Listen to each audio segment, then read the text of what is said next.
Iran के साथ जंग खत्म करने, मुज़ाकरात बहाल करने और एक बार फिर किसी नए मुआहदे की कोशिशें हो रही हैं। ईरान ने दो टोक कह दिया, अगर वहाँ जंग बंदी नहीं होगी तो कहीं नहीं होगी। वही लबनान, जहाँ पर नेतन्याहू की दरिंदगी हदें पार कर रही हैं। लबनान की सरकारी खबर रसां एजेंसी NNA के मुताबिक जनूबी लबनान के मुख्तलिफ इलाकों में इसराइली फोर्सेज ने कार्रवाइयाँ की, घर धमाकों की जद में आ गए, लोगों की जिंदगी भर की जमा पूंजी आग के बुलंद शोलों में बदल गई। एक तरफ वाशिंगटन, जहां ईरान के साथ जंग खत्म करने, मुज़ाकरात बहाल करने और एक बार फिर किसी नए मुआहदे की कोशिशें हो रही हैं। दूसरी तरफ जनूबी लबनान, जहां अमन के दावों के दरमियान घरों से धुआं उठ रहा है। जी हां, वही लबनान जिसके बारे में ईरान ने दो टोक कह दिया कि अगर वहां जंग बंदी नहीं होगी तो कहीं नहीं होगी। वही लबनान जहां पर नेतन्याहू की दरिंदगी हदें पार कर रही हैं। वही लबनान जहां पहले घरों को खाली करने का कहा गया था, लेकिन अब खून की ऐसी होली खेली गई कि दिल दहल जाए। सवाल बहुत सीधा है, अगर खित्ते में अमन लाने की कोशिशें हो रही हैं तो जनूबी लबनान में जंग क्यों बढ़ रही है? अमेरिका ईरान के साथ मुज़ाकरात की मेज पर क्यों है और इसी वक्त इसराइल लबनान में बम क्यों बरसा रहा है? सबसे बड़ा सवाल, क्या मशरिक़ वुस्ता में अमन की बातें सिर्फ मुज़ाकरात की मेज तक महदूद रह गईं? क्या अमरीकी सदर, जो अपने आप को सुपर पावर समझते थे, अब सारी पावर खो बैठे हैं? क्या नेतन्याहू को कोई रोक सकेगा? लबनान की सरकारी खबर रसां एजेंसी NNA के मुताबिक जनूबी लबनान के मुख्तलिफ इलाकों में इसराइली फोर्सेज ने कार्रवाइयाँ की। रिपोर्ट्स के मुताबिक मजदल जोन और अल मंसूरी समेत करीबी इलाकों में घरों को तबाह किया गया और बाज़ जगहों पर आग लगाई गई। अल मंसूरी पर रात गए फिजाई हमलों की इतलात भी सामने आईं। धमाकों की आवाज़ें दूर दूर तक सुनाई देने की बात की गई, लेकिन जुल्म की दास्तान सिर्फ बमबारी तक महदूद नहीं रही। रिपोर्ट्स के मुताबिक अल मंसूरी के रिहायशियों को पहले ही इलाका छोड़ने का हुक्म दिया गया था, यानी पहले घर खाली करो फिर इलाका छोड़ो। जब इससे भी दिल ना भरा तो फिर वही घर धमाकों की जद में आ गए, लोगों की जिंदगी भर की जमा पूंजी आग के बुलंद शोलों में बदल गई। अब तसव्वुर करें, एक शख्स को कहा जाए ये इलाका छोड़ दो, वो अपना घर छोड़ दे, अपना सामान छोड़ दे, अपनी ज़मीन छोड़ दे और फिर खबर आए तुम्हारा घर भी नहीं रहा। ये सिर्फ एक इमारत का गिरना नहीं, ये एक ख़ानदान की पूरी ज़िंदगी का मिट जाना है। जनूबी लबनान कोई आम सरहदी इलाका नहीं, ये इसराइल और हिज़्बुल्लाह के दरमियान बरसों से कशीदगी का मरकज़ी महाज रहा है।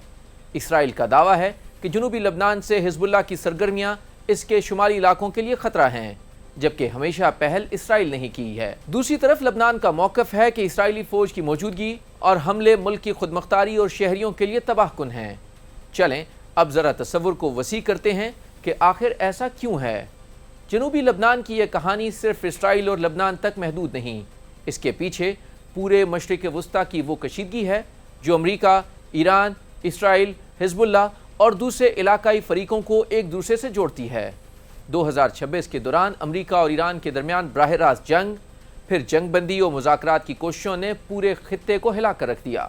जून में पाकिस्तान की कोशिशों से एक अबूरी मुआहदे के जरिए लड़ाई रोकने और मुस्तकिल मुआहदे की तरफ बढ़ने की कोशिश हुई, लेकिन ये बंदोबस्त ज़्यादा देर कायम ना रह सका। अमेरिका और ईरान एक दूसरे पर शराइत पूरी ना करने के इल्ज़ामात लगाते रहे। 12 अगस्त तक तेहरान का कहना था कि मुआहदे की बहाली के लिए मुज़ाकरात में कोई पेशरफ्त नहीं हुई, यानी वाशिंगटन कह रहा है बात करो, तेहरान कह रहा है पहले अपनी शराइत पूरी करो। और इस सारे खेल का असर पूरे खित्ते पर।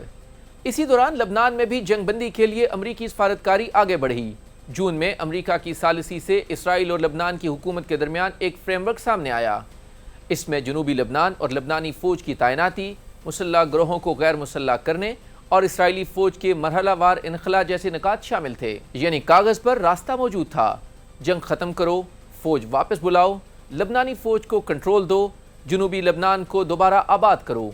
लेकिन ज़मीन पर कहानी कुछ और थी। जुलाई में रोम में अमरीकी सालिसी से इसराइल और लबनान के दरमियान मुज़ाकरात हुए। यहाँ तक बात पहुँची कि कुछ इलाकों से इसराइली फ़ौज के मरहलावार इनखला के लिए काम हो सकता है, लेकिन इसी दौरान जनूबी लबनान में इसराइली हमले भी जारी रहे। यहाँ से पूरी कहानी का सबसे बड़ा तजाद सामने आता है।